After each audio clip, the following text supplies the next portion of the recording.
guys, welcome back to Life Without Spices. We are finally back from our Canada trip and it was an amazing experience. But before we jump into sharing all our fun travel vlogs, we just wanted to share something useful, that is our flying experience with WestJet for the first time. This was our first time flying with WestJet, and let's just say there were quite few surprises along the way. Things like luggage rules, seat selection and meals were not quite straightforward as you were expecting. So if you're planning a trip with WestJet, or even if planning to book a trip with another flight that is operated by WestJet, this video will save you a lot of issues. Here's what we will cover in this video. Luggage rules. What you can and cannot carry. Check-in tips so you don't end up sitting poles apart. Food options and how to make sure that you don't go hungry. Immigration in Canada. It's super simple, but we'll walk you through it. And finally, a little bit of sneak peek from our trip from Canada. So grab your chai, coffee or snacks, whichever you prefer, and let's just dive into the video. Alright, let's start with the luggage first because that was super important for us. WestJet luggage rules are a bit different from the airlines that we are used to fly with. For example, when we fly to India, it's super simple. We can carry 2 check-in bags, 1 cabin bag and 1 personal item. And sometimes they are quite liberal in considering the size of your personal item. But with WestJet, we were not quite sure of how much we can carry with ourselves in the cabin. Check-in allowance is usually very simple, which wasn't an issue. But for cabin allowance, we wanted to carry our camera equipment, which means now we have to carry less clothes or less things in the cabin. We tried looking for a couple of videos over YouTube, but there were not many available which could have helped us in understanding how much we can carry from London to Calgary where we were going. There were many videos available for people flying from Canada to US using the same airline, WestJet. But since those routes were for America, we were not quite sure. And the people that have uploaded those videos has showed big personal items sometimes, and sometimes they were caught for carrying that same item again. All these led to a big confusion what we could carry. And obviously we paid a huge amount for the flight, so we didn't want to pay extra. We wanted to be super sure what we can carry. So to play it safe, we only carried 1 cabin bag each. But guess what? There were so many people carrying a backpack and a cabin bag. हम लोग का check-in and security हो गया. हम लोग just gate पे wait कर रहे हैं for boarding to start. Security check was little bit time consuming because मैं बहुत सारे गियर कैरी कर रहा था दिस टाइम फॉर कैनेडा, तो उसमें थोड़ा सा एक्स्ट्रा टाइम लगा.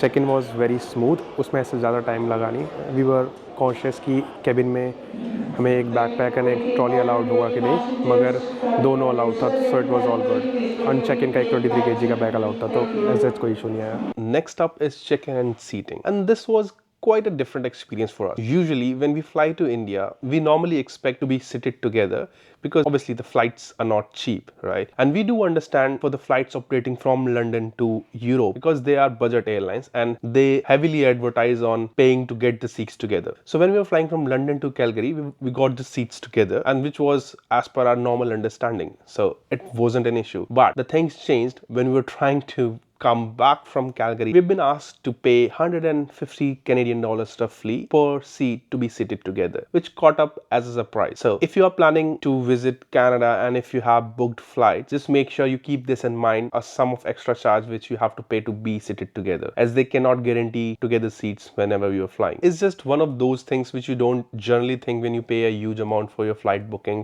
and obviously you don't want to pay up extra. Seats were comfortable and infotainment system had enough content to binge watch. We also flew over Greenland, which was an amazing experience. Now let's talk about food. No one wants to be hungry in the flight, right? Here's what happened with us. We both are vegetarian and we booked a flight from Virgin Atlantic side. So we assumed in order to select our preferences, we have to go to be seated together, because when we tried to go there and select the preference, it says since it is an external operated flight, we won't be able to select that meal on the Virgin Atlantic flight. So we were like, okay, let's just go back to WestJet website and book it from there. But when we went to WestJet flight and tried booking there, it shows since it is an external booking, we won't let you book it. Eventually, we were not able to book our meal preferences from any of the websites. And the only solution was to leave it to the odds that you would get a vegetarian meal. We called the airline and get it booked. We left it to our odds and luckily we got the vegetarian food. We received overall 3 meals during our flight, starting with a drink and a snack. Afterwards, we received our dinner, which was a pasta, salad ball, a chocolate orange ganache, and a bread. Pasta was good, and in fact, I quite liked the taste of it. Afterwards, we were given a wrap for a snack.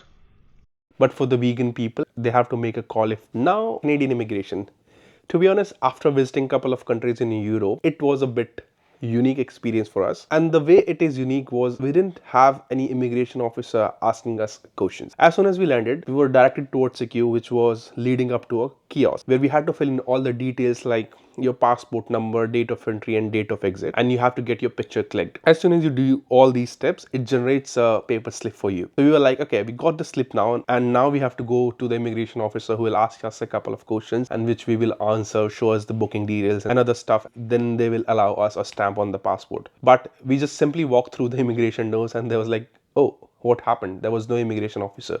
So we went back again to check if we missed something or we just followed a different route, because we didn't want to enter any country illegally, right? We make it super sure a couple of times, asking few people, because the one who was standing on the exit, they were not quite sure. So we went back inside again, asked few officers on duty, and they confirmed, yes, you don't have to get your passport stamped to get exit on this Calgary Canadian airport, which was a surprise and also quite efficient because they had our details. We filled it in, confirmed our details. We checked using our picture that we were there, and yeah, it was pretty smooth. We waited for a while and enjoyed the beautiful Calgary airport.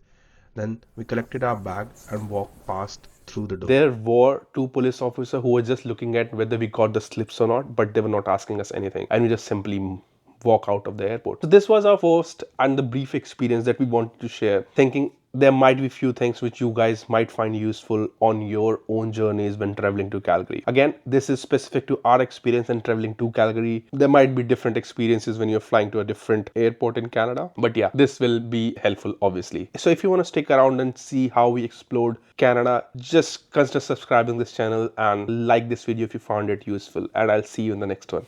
फिर मिलते हैं.